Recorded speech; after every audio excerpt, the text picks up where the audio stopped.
नमस्कार, जय श्री कृष्ण। मैं जया गुप्ता। इस वीडियो में मैं श्रावण मास महात्म्य के 30वें दिन की कथा लेकर आई हूँ, जिसके अंतर्गत हम 30वें अध्याय के पाठ का श्रवण करेंगे। इसके पहले के प्रथम 29 दिन की कथा के वीडियोस मैंने मेरे चैनल पर बना रखे हैं, जिन्हें आप मेरे चैनल पर जाकर देख सकते हैं और कथा को श्रवण कर सकते हैं। आइए अब देखें श्रावण मास महात्म्य के 30वें दिन की कथा का पाठ। श्रावण मास का महात्म्य स्कंद पुराण के अंतर्गत वर्णित किया गया है। इसमें 30 अध्याय होते हैं। मैं आपको श्रावण मास महात्म्य के 30वें अध्याय का पाठ बताऊं, उसके पहले मैं आपको भगवान शिव को प्रसन्न करने के लिए भगवान शिव के कुछ विशिष्ट मंत्र बता रही हूँ। तो आइए देखें भगवान शिव के कुछ विशिष्ट मंत्र। पहला मंत्र जो मैं आपको बता रही हूँ वो है अकाल मृत्यु के निवारण और वंश वृद्धि के लिए प्रयोग किया जाने वाला मंत्र, जिसको मान स्तोके मंत्र भी कहा जाता है। तो आइए देखते हैं मान स्तोके मंत्र। मान स्तोके तने मान आयुषी मानो गोशु मानो अश्वेशुरीरीश ओम नमः शिवाय। भगवान शिव के इस मंत्र का जप शिवलिंग पर जलाभिषेक करते समय करना चाहिए। शिखा बांधते समय, भस्म लगाते समय भी इस मंत्र का जप करना चाहिए। इस मंत्र का जप करने से अकाल मृत्यु का निवारण होता है, अर्थात अकाल मृत्यु का भय समाप्त होता है। और वंश वृद्धि के लिए भी इस मंत्र का जप करना सर्वोपरि माना गया है। आइए अब देखते हैं दूसरा मंत्र, जिसे सद्योजात मंत्र के नाम से जाना जाता है। सद्योजातम प्रपद्यामि सद्योजाताय वे नमो नमः।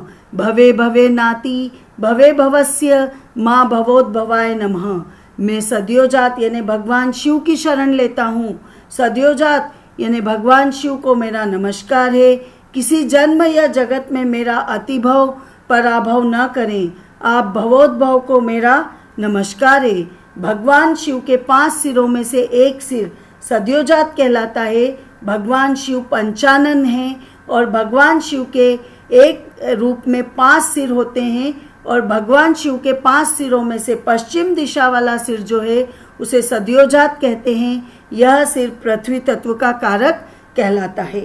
आइए अब तीसरा मंत्र देखें, षडक्षर मंत्र ओम नमः शिवाय। भगवान शिव का यह षडक्षर मंत्र सबसे प्रभावशाली मंत्रों में से एक मंत्र माना गया है।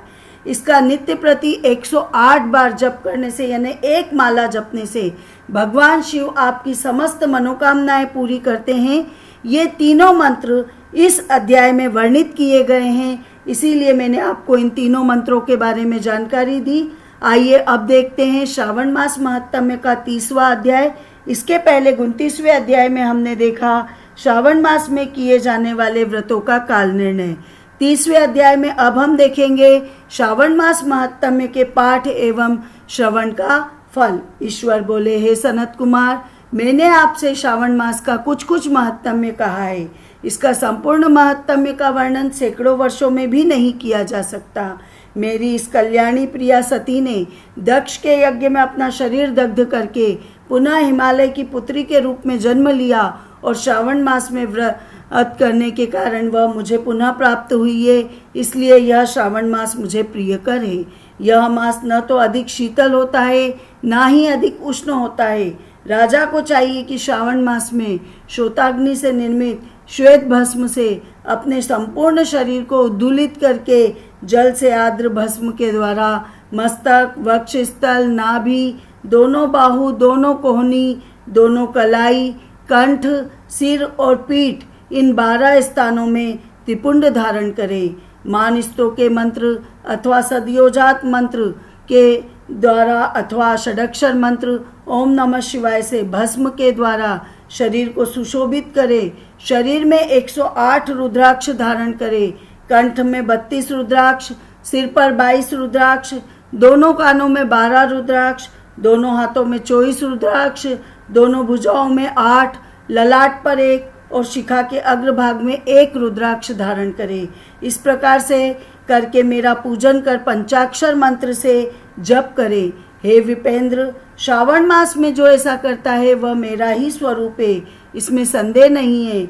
इस मास को मेरा अत्यंत प्रिय जानकर केशव की तथा मेरी पूजा करनी चाहिए। इस मास में मेरी अत्यंत प्रिय तिथि कृष्णाष्टमी भी पड़ती है। उस दिन भगवान श्री हरि देवकी के गर्भ से उत्पन्न हुए थे। हे सनत कुमार, यह मैंने आपको संक्षेप में बताया है। अब आप और क्या सुनना चाहते हैं? सनत कुमार बोले, हे पार्वती पते, आपने श्रावण मास का जो कृत्य कहा है उन्हें सुनकर आनंद सागर में निमग्न रहने के कारण और उनका वर्णन विस्तृत होने के कारण व्यवस्थित रूप से स्मृति नहीं बन पाई। अतः हे नाथ, आप क्रम से सबको यथार्थ रूप से बताइए। सावधानी से सुनकर मैं भक्ति पूर्वक इन्हें धारण करूंगा। ईश्वर बोले, हे सनत कुमार, श्रावण मास की शुभ अनुक्रमाणिका को आप सावधान होकर सुनिए। सर्वप्रथम शौनक जी का प्रश्न, उसके पश्चात सूत जी का उत्तर, श्रोता के गुण, आपके प्रश्न, श्रावण की व्युत्पत्ति, उसकी स्तुति, पुनः हे मुने आपका विस्तृत प्रश्न, उसके द्वारा नाम कथन सहित आपके द्वारा की गई मेरी स्तुति, फिर क्रम से उद्देश्य पूर्वक मेरा उत्तर, पुनः आपका विशेष प्रश्न, तत्पश्चात नक्त व्रत की विधि, रुद्राभिषेक कथन, उसके बाद लक्ष्य पूजा विधि, दीपदान, फिर किसी प्रिय वस्तु का परित्याग, पुनः रुद्राभिषेक करने तथा पंचामृत ग्रहण करने से प्राप्त होने वाला फल, इसके बाद पृथ्वी पर शयन करने और मौन व्रत धारण करने का फल, उसके पश्चात मासोपवास में धारण पारण की विधि, इसके बाद सोमाख्यान में लक्ष्य रुद्रवर्ती विधि, पुनः कोटिलिंग विधान, तदंतर अनुदान नामक व्रत कहा गया है।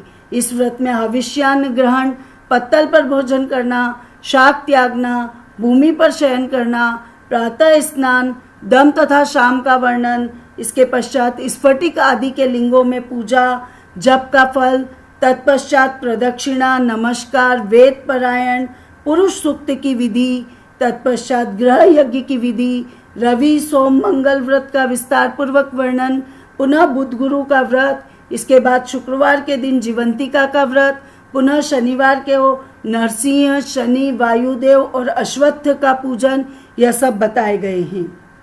तत्पश्चात रोटक व्रत का महात्म्य, औदुंबर व्रत, स्वर्ण गौरी व्रत, दुर्गा गणपति व्रत, पंचमी तिथि में नाग व्रत, षष्ठी तिथि में सुपोधन व्रत, इसके बाद शीतला सप्तमी नामक व्रत, देवी का पवित्रारोपण, इसके बाद दुर्गा कुमारी की पूजा, आशा व्रत, इसके बाद दोनों एकादशियों का व्रत, पुनः श्री हरि का पवित्रारोपण, पुनः त्रयोदशी तिथि को कामदेव की पूजा, उसके पश्चात शिव जी का पवित्रक धारण, पुनः उपाक्रम, उत्सर्जन तथा श्रवणाक्रम, इनका वर्णन किया गया है। इसके पश्चात सर्प बलि, हयग्रीव जन्मोत्सव, सभादीप, रक्षाबंधन, संकटनाशन व्रत, कृष्णा जन्माष्टमी व्रत और उसकी कथा, पिठोर नामक व्रत, पोला नामक वृष व्रत, कुश ग्रहण, नदियों का रजोधर्म, सिंह संक्रमण में गृहप्रसव होने पर उनकी शांति, कर्क सिंह संक्रमण काल में तथा श्रवण मास में दान स्नान महात्म्य श्रवण, तत्पश्चात वाचक पूजा, इसके बाद अगस्त्य अर्घ्य विधि, तदंतर कर्मों और व्रतों के काल का निर्णय बताया गया। जो श्रावण मास महात्म्य का पाठ करता है अथवा इसका श्रवण करता है वह इस मास में किए गए व्रतों का फल प्राप्त करता है। हे सनत कुमार, अब आप इस शुभ अनुक्रम को अपने हृदय में धारण कीजिए। जो इस अध्याय को तथा श्रावण मास के महात्म्य को सुनता है वह उस फल को प्राप्त करता है जो फल सभी व्रतों का होता है। हे विपर्श्रे, अधिक कहने से क्या लाभ है? सावन मास में जो विधान कहा गया है उनमें से किसी एक व्रत को भी करने वाला मुझे परम प्रिय है। सूत जी बोले, हे शौनक, शिव जी के अमृतमय इस उत्तम वचन का अपने कर्णपट से पान करके सनत कुमार आनंदित हुए और कृतकृत्य हो गए। श्रावण मास की स्तुति करते हुए तथा हृदय में शिव जी का स्मरण करते हुए देवर्षि श्रेष्ठ सनत कुमार भगवान शंकर की आज्ञा से चले गए। जिस प्रकार जिस किसी के समक्ष इस अत्यंत श्रेष्ठ रहस्य को प्रकाशित नहीं करना चाहिए, हे प्रभु, आपकी योग्यता देखकर ही मैंने इसे आपको बताया है। इति श्री स्कंद पुराण के अंतर्गत ईश्वर सनत कुमार संवाद में श्रावण मास महात्म्य में अनुक्रमाणिका कथन नामक 30वां अध्याय संपूर्ण, साथ ही श्रावण मास महात्म्य भी संपूर्ण। आपको मेरा ये वीडियो अच्छा लगा हो तो इसे लाइक कीजिए, शेयर कीजिए। अभी तक यदि आपने मेरे चैनल को सब्सक्राइब नहीं किया तो कृपया मेरे चैनल को सब्सक्राइब कीजिए, बेल आइकन को हिट कीजिए ताकि मेरे नए वीडियोस के नोटिफिकेशन तुरंत आपको प्राप्त हो। हिंदू धर्म, संस्कृति, तीज त्योहार, व्रत कथा, रीति रिवाज इत्यादि जानने के लिए मेरे साथ बने रहिए। ओम नमः शिवाय। जय श्री कृष्ण।